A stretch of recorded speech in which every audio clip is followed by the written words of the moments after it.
Hello guys, welcome to another episode of Clues, Cues and Reviews, and today we're looking at Dragon Ball Super episode 34.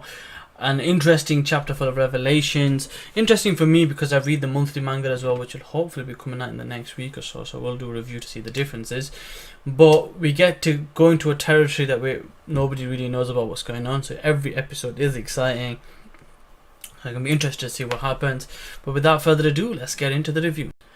So, point number one.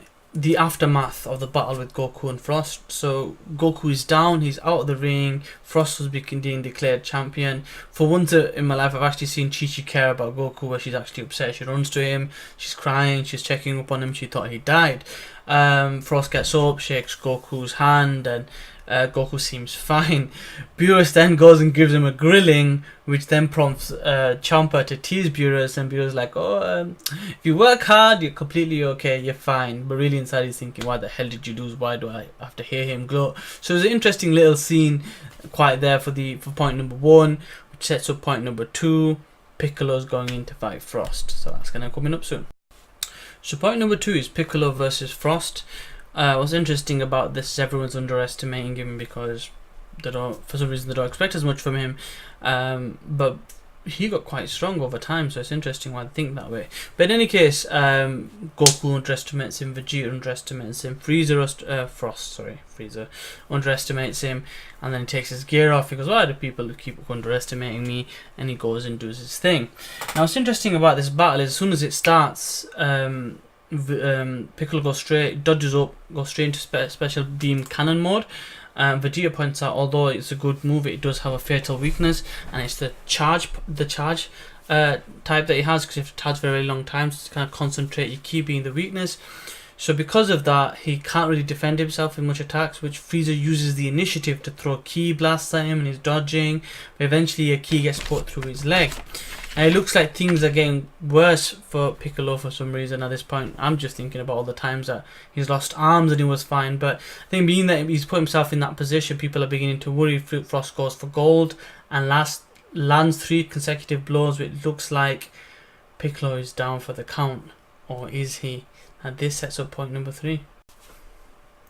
So point number 3, just when it seems like Piccolo's going to go down and out, he actually reappears, stretches out his arm and wraps himself around Frost with one of his arms, and he goes, this was all part of a strategy. So the reason why he spent all that time charging up his special beam cannon was actually not even to throw it at that time, was to kind of create a ploy for him to do what he'd done so far. Now what was interesting with this is Jacko the whole time was actually sitting next to Vegeta, so he'd actually gone and sat next to Vegeta. He seemed a bit suspicious about something, so it was interesting to see what he had thinking.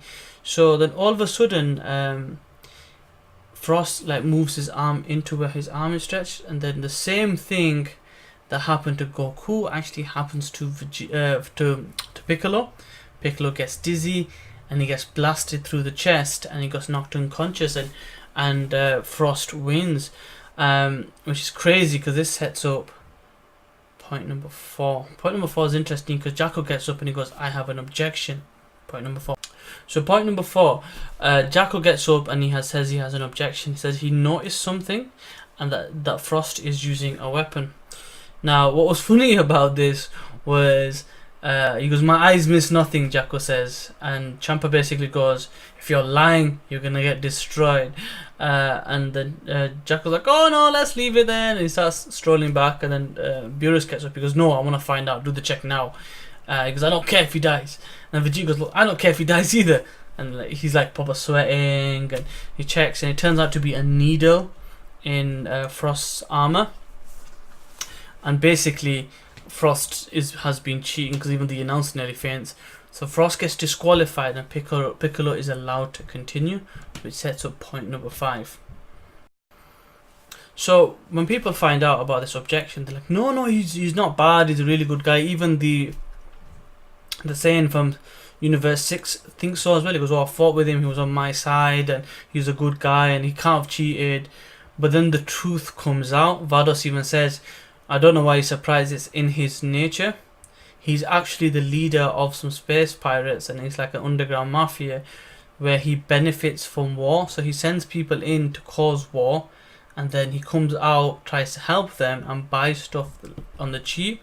So this whole time he's been pretending to be good to blend it in, so he could, carry on with doing his thing. So it turns out, regardless of what universe you're from, any Frost counterpart, any Freezer counterpart is just bad. It's once a Freezer, always a Freezer. It doesn't make a difference what universe you're from, you're just bad.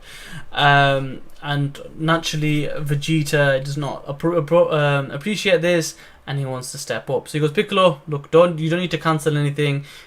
Basically, Champa wanted to destroy him, because you don't need to do that. Piccolo needs to surrender, and I'll step up. Now Piccolo says, yeah, that's fine. Vegeta looks all like, yeah, I'm ready to go, type of thing. But at the same time, yeah, he can go, Super Saiyan, and that's pretty much what they were saying in the preview and stuff like that, which is fine. But the issue I have is, what if he fails? Not to say that I can see him failing, because pretty much a normal Super Saiyan will whoop his ass. I mean, Goku and Vegeta Super Saiyan anyway. But the situation is now that it's 4 versus 2. If Vegeta loses, let's just say Vegeta beats this dude, it's probably gonna be the robot looking dude, or I think it's gonna be the robot looking dude next, then the Saiyan, and then I believe it's there's gonna be the dude at the end. So even if he gets past Frost, he's still got to take out all of them, and who's not to say that they're stronger? Now, the strength levels don't seem right, to be fair, but we'll have to wait and see. But anyway, it's a dodgy situation to be in. 4 versus 2, Vegeta better pull out the stops. He's going Super Saiyan by the looks of it in the preview.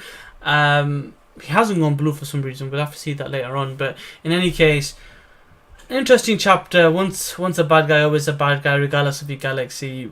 Leaves everybody in an interesting situation. Jacko's the man for pointing it out. We'll have to wait and see what happens next week. Thanks for your time, guys. I'll see you next time. Please like, comment, subscribe. But for now, peace.